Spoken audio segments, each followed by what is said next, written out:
the first thing I need to do is to make an apology because you've got me here today in place of Derek Allen, who originally was planning to give this presentation. So I apologise on his behalf for not being able to get to the meeting today.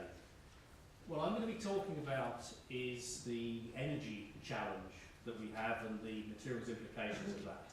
So the title is A Perspective on the Opportunities for Energy Materials in the UK, and I'm here representing MAT UK, in particular the Energy Materials Working Group. That's that EMWG reference on the bottom of that particular slide.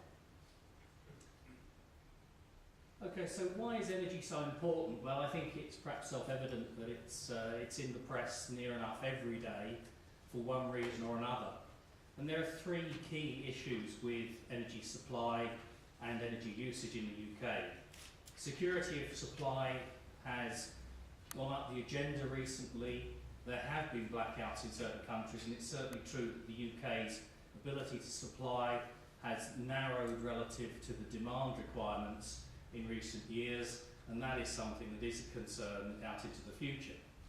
Climate change is the obvious major challenge, in particular the question of CO2, but other issues as well.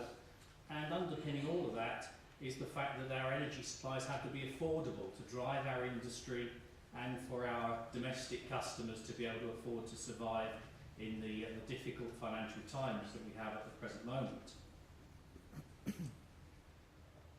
Looking at that challenge in a little bit more detail and breaking it down into the sorts of things that we're going to have to do over the coming decades, and in particular looking at the targets that are being set by the UK government and also internationally where we have to play our part, you can see that our current CO2 emissions, that figure of 695 million tonnes of equivalent, that's a 2006 figure.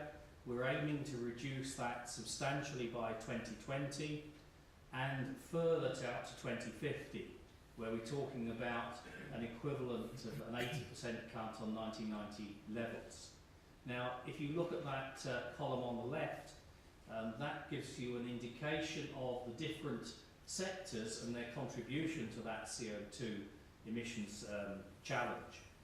And as you can see, electricity generation, the yellow block at the bottom, is a significant element, but it's not alone. It tends to be represented in the media as being the biggest issue of the lot, but there's lots of other things that lead to CO2 emissions, and we really have to tackle all of them. You can see the size of that green box on the right-hand side is only similar to that of the electricity generation now. So the challenge is immense, and it's going to hit everything we do in all of aspects of our life.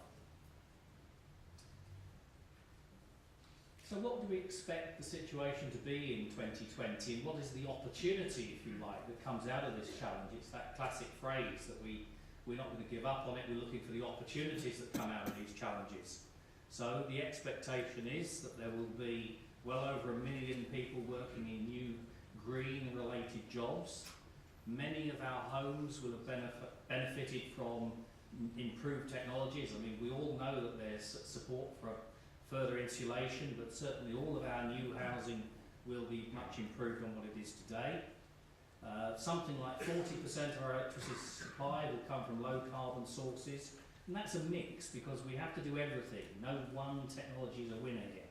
So there will be renewables, there will be nuclear, and there will be new clean coal and other clean fossil fuel technologies.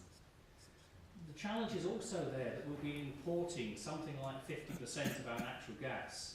Natural gas technologies still remain the cheapest technology to put in place from a commercial perspective. And so it's inevitable that where demand increases arise, gas-fired plants will be the first things that come about. They're easy to develop and they pay back very quickly. We mustn't forget the transport sector. There's a lot of effort going on in our companies, not only in the UK but around the world, to deliver low carbon transport systems, particularly personal systems, whether it's electric cars or vehicles using unusual fuels.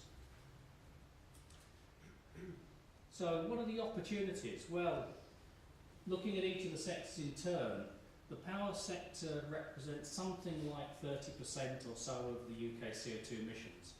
And that in itself represents a major challenge for the power utility companies in the UK. By 2020, there's something like £100 billion worth of investment opportunities.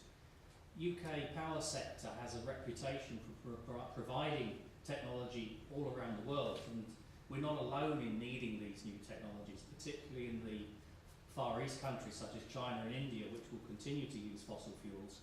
Our ability to supply technologies into those markets